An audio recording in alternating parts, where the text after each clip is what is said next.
Welcome into the ranch. Sit down. Our guest today, Fort Worth singer-songwriter, part of this incredible Fort Worth music scene, the great David Tribble. How are you, buddy? I am doing wonderful. Thanks for having me. Absolutely, man. It's good to see you here today. And, of course, your latest album, Sunset Sunrise, really caught my attention. We started playing on a ranch. Like, you have such an honesty and a depth to your songwriting, man. Thank you so much, man. It's and you came from a career that most people start their career and then move into music from. You were a middle school teacher. Yeah. There should be statues erected of you, David, for teaching middle school kids. I had middle school kids and I couldn't stand to be around them. And some days it felt like that. I'll tell you that much. 14 years felt like 28 years. But they're a handful, aren't they? Yeah. At that age. It was. I wasn't too much, beyond that mindset as a teacher. So it worked out. I could get on their level pretty well. It's right. just, sometimes they blew my mind, and I didn't know how to handle it. But man, it was quite the journey, man.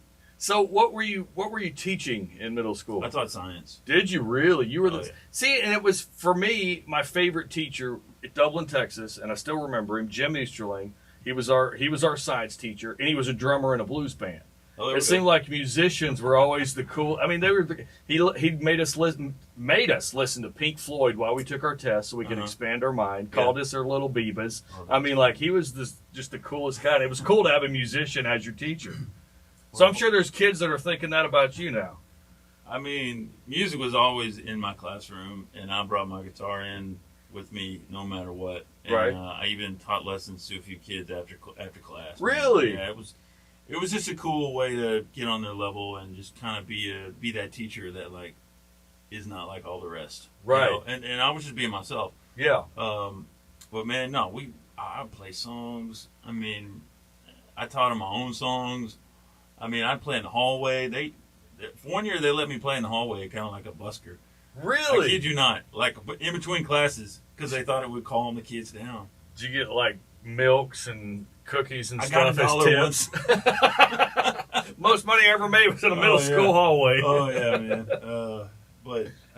It's music has always been there, man. And I taught middle school science because it's really the only thing I could see myself ever teaching anyone that I would actually be interested in. And then I was a coach, man. I was a coach. I coached from the first day I taught. I coached because they needed someone, and I said, I could do it, I guess. And so I coached football for 10 years, and I've never played a down of football in my life. So bad. It was like a crash course for you. It was, man. I was just ready to learn new things. Mm-hmm. I was fresh out of college, and man, I just got into whatever was going on around me, and here I am, you know. That's exciting. So you always had music in your life. So Yeah. when did you first pick up a guitar? Well, I was kind of forced to pick up a guitar Really? when I was a little kid. Yeah, well, I mean, it's like, hey. Were you in like a family traveling band and you didn't have a choice? Well, it was just, I didn't want to sit down for an hour and play a guitar when I could just be outside playing in the creek or riding my bike. So there was no interest when I was younger. I even took piano lessons and learned how to play a few little rinky-dink songs, but got stickers for doing it right, you know. You were not going to be the next Jerry Lee Lewis. That didn't do it for me. So, no, it did not have an impact on me until I was probably about 17 years old.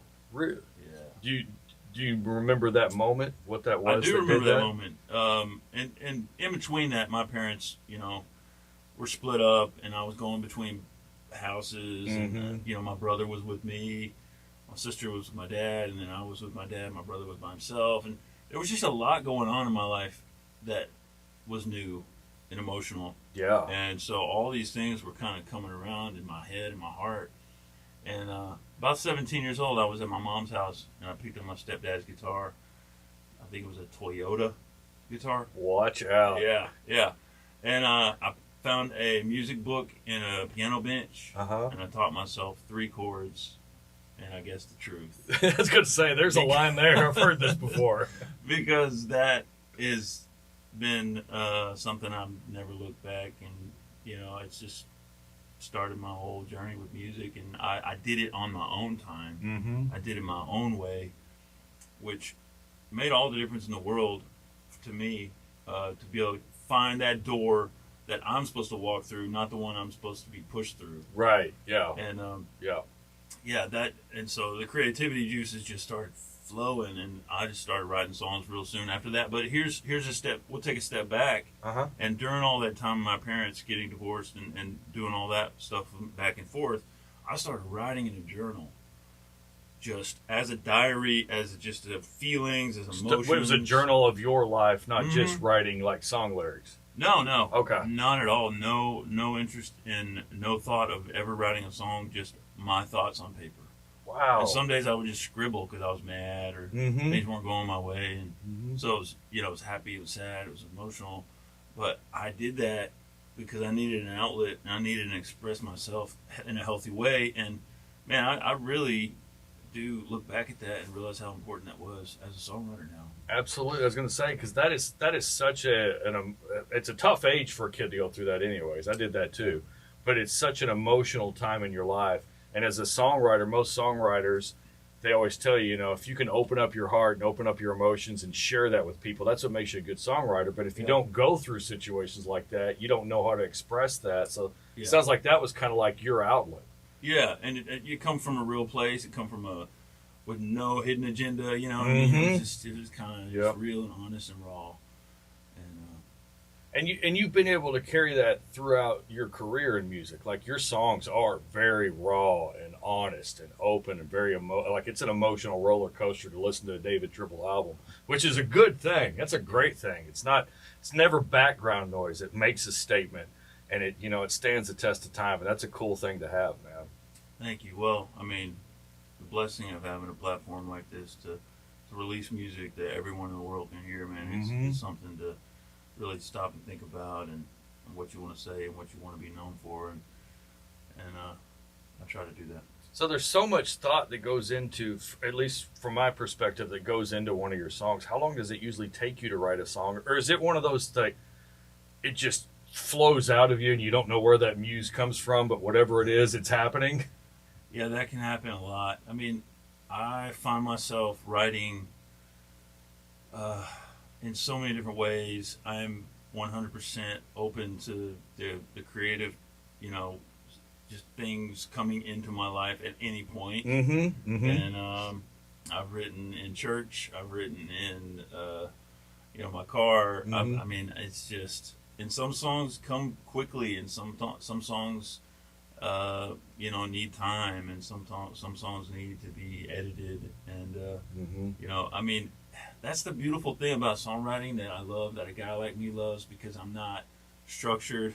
I mean, I wish it was a little more structured, but and I'm not organized. I'm just kind of in the moment kind of guy, and music just allows that so much in such a cool, amazing way.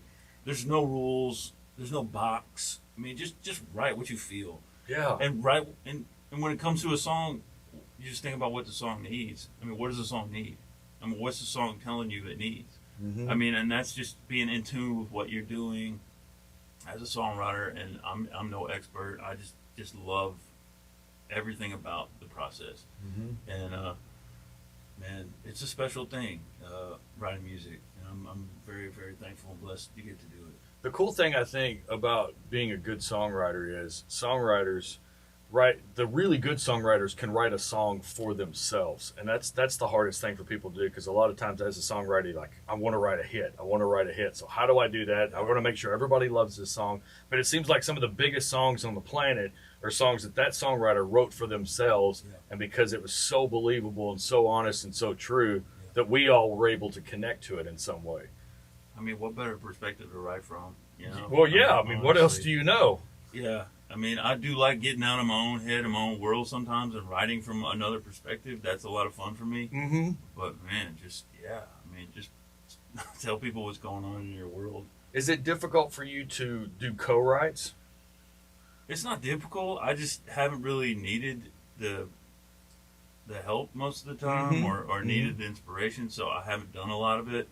I've done more of it than ever in the last 2 years. And, really? Yeah. I wrote one with Luke Wade. Yeah, love Luke. Good Dublin boy too. Me too, man.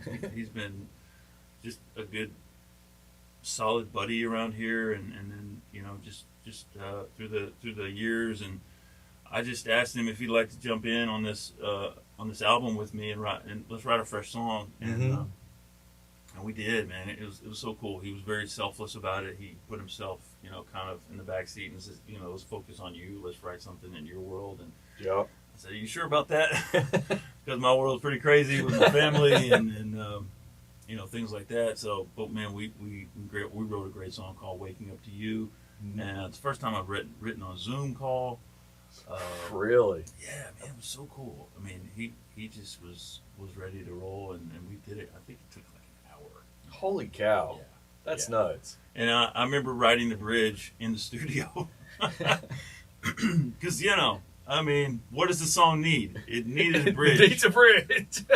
And we knew it needed a bridge. We just couldn't land on one. You didn't have it till you were in the studio. I didn't have it till I was in the studio, and I was working on it. And then something came to me, and I said, all right, I'm going to roll with it. And that's wild. And then also, by happenstance, man, like I was hanging out with Joey Green a couple of years ago, and we were just having a conversation. And if you ever been around Joey, he's always ready to write songs. It seems like always. Like, Joey, I'm not even a songwriter. Okay, that's right. Sir, this is a Denny's. Yeah. He just drops lines on me all the time, and he said, leave it like you found it. And I said, man, what is that? And he said, yeah, it's just the title. I don't know where to go with it. And then the night just took off and went in different directions, and I went home and wrote that song like overnight, and I cut it and put it on my album. So I think without him inspiring that song and that title, that song wouldn't be around. So that was another co-write with Joey, and I've sat down with a few of my other friends in the last year, in the last few months actually, because of a group that has started up called Singer-Songwriter Coffee and Collective. Yeah. And that group is a group that just meets together and connects on a songwriter's level here in Fort Worth, here in DFW. I just posted it on my socials and said, hey, let's meet. Let's hang out. Songwriters, where you at? Let's hang out. Let's talk. I've met you at a bar. I met you at a venue, but let's stop. Like, have a real conversation. Have a real conversation. Yeah, absolutely. Plus, there's coffee. Yeah. And 10 o'clock's not too early for songwriters, I don't think, for musicians, but some have struggled with it. I don't know that Joey Green's ever seen 10 a.m. in his entire life. Yeah, no, he hasn't made it to our meetings yet.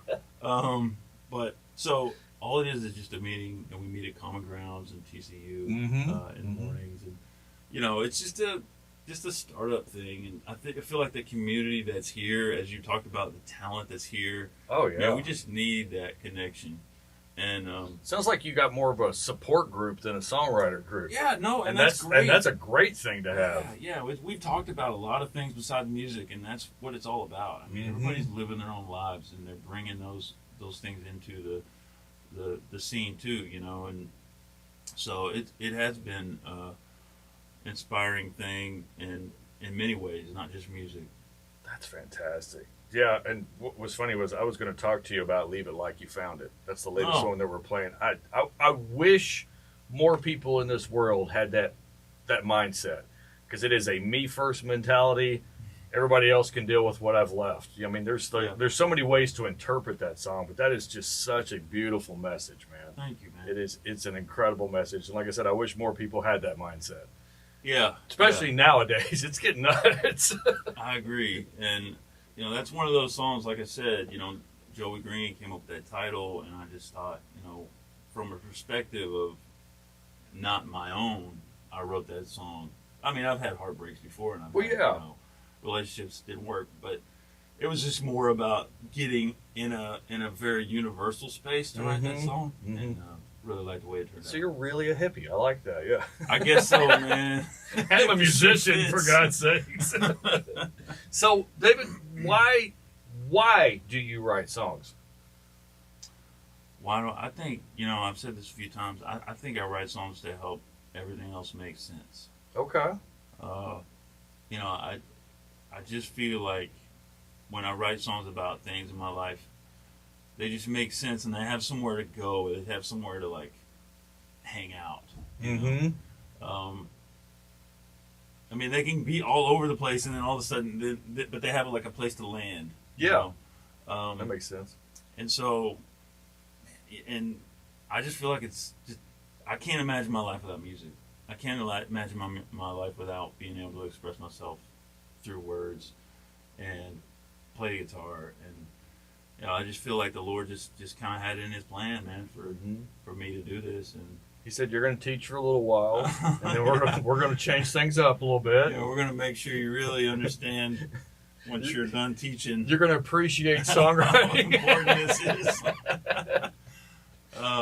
It's all been something I wouldn't trade, man. And That's the great. timing of everything is just it's been the way it's needed to be. Right. It couldn't have worked any other way for me. And I good. played the long game. I played, the patient game. But man, it's all been worth it. Doing this full time now is my dream come true, and everything else is icing on the cake. That's fantastic. Well, you want to do a song for us, David? Let's do it. What are we going to hear, buddy? We'll play Leave It Like You Found It, man. Let's do it. All right. Such a great song. Thank you, man.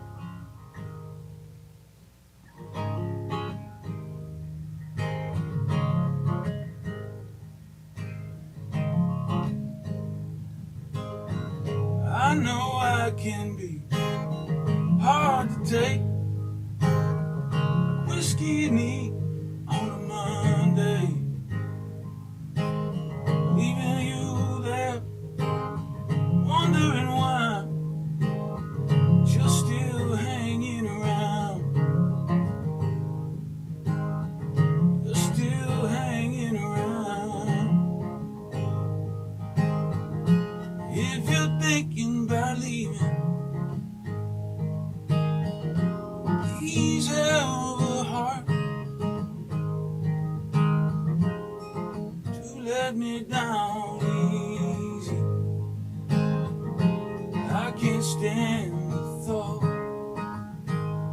of you swinging for the fences, trying to get even. Baby, you do. Leave it like you found it. Leave it like you found it. This still runs pretty well, despite her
that's such an incredible song, man. Golly, it's so good. David Tribble hanging out with us. That is off of his latest album, Sunset Sunrise. Fantastic album.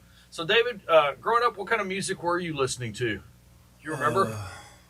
Man, I mean, the first music I can remember listening to was probably like my dad gave me Boston, a Boston tape. He gave me a ZZ Top tape, and he told me not to listen to one of the songs on there. Oh yeah, you know, and but how I had a few cassettes, and but the first one that I connected with was the Wallflowers. Yeah, dude, I wore that CD out, the one with the little yellow stars on that on yeah. the CD.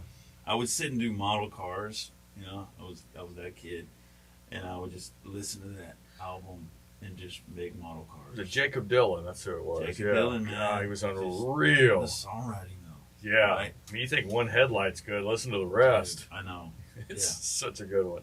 So that was one of the first ones that I listened to. And then in college, I got into like Switchfoot. Yeah. You know, yeah. I grew up with a very big church background and went to a lot of youth camps and saw a lot of these bands and things like that. So, and DC Talk was my first concert. Was it real? Look at you. Jesus freak, man. Yeah. Tattoo green, man. So, yeah, there was a lot, you know, a lot of different styles rolling through. It's very eclectic. I'm not gonna lie, that's a little different. But most artists are like that. That's the thing. You just like a lot of things. Yeah. And you take bits and pieces of it, you know, throughout your life, and it becomes who you are. Yeah, yeah. It rounds things out pretty well. Absolutely. So, final question. What is the next goal in the music career for David Tribble? Man, you know, this year, I've set a goal out to be opener for a lot of artists that are well more established than I am, with bigger fan bases, and just to meet them and just also be around them, but also to meet their fans and get in some of those rooms where those music lovers are, and just you know, ride those coattails a little bit. I've had a chance to open for Red Shayne this year. Great guy. Yeah, such a great guy. Great team. I'm opening for Jared Morris. Nice. Twice. He's in that bar. Have fun with that. I love Jared, dude. He's cool. I do too. We wear our give him heck all the time. Proudly. We wear our sneakers proudly, man. And we have a good time. So I'm looking forward to those shows. And just, you know, I'm looking forward to meeting more artists and doing that. And then, you know, we got, I got a single in the works that I'm talking to a studio about doing. Okay. I had won the first ever Magnolia Motor Lounge Songwriter Competition. Yeah. Back last year, and part of that was a free studio time. Really? Here Very for nice. work. And so I'm dropping a single this year. Maybe a cover. I wore my Eagles t-shirt. I saw that, yeah. Just kind of as a teaser. Yeah. I won't say what song, but man, we're working on a. Well, they had like one or two good songs. Yeah, just a few, just a handful. So I could guess all day long and still not hit it. No. And man, just, you know, I'm looking forward to going back to Americana Fest this year, hopefully, and doing another Texas summer tour run up and down 35 this summer. I got to do one last year. Looking forward to doing another one this year. So I'm currently booking those shows, mainly July. My wife's a school teacher, so man, you know, that summertime's a little more green flag for me, green light for me to do some touring and running around. And then, you know, once September hits, once fall hits, man, it just feels like it's just rolling downhill. You know? Absolutely right. So, yeah. So you're planning a busy year. It sounds like. That's good. Yeah. You're taking those next steps, and that's what an artist always needs to do. Yeah, like just pushing those goals a little bit. Yeah, you know, absolutely. To reach a little further, and I think that's just important. It's very important. Yeah, that mindset. It is. I can't wait to hear this new single. Thank you, man. excited about it. You're just not going to tell me, are you? No, I played it at the contest that I had won. Okay. It was an incredible lineup, man. It was an amazing night. Tyler McCullum was hosting it. Yeah. It was a highlight of my year, man. It was incredible. So that song kind of ramped itself up, and yeah.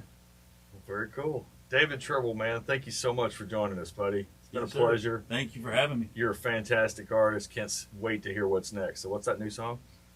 No, you're not going to tell me? Okay. It has to do with the Eagles. That's what it has to do with water. With water. Little good Lord. Amounts of water sitting on the ground. How about that? Okay, that helps. Thanks. Thanks, buddy. Thank you. Great job, man. Awesome, man. That was fantastic.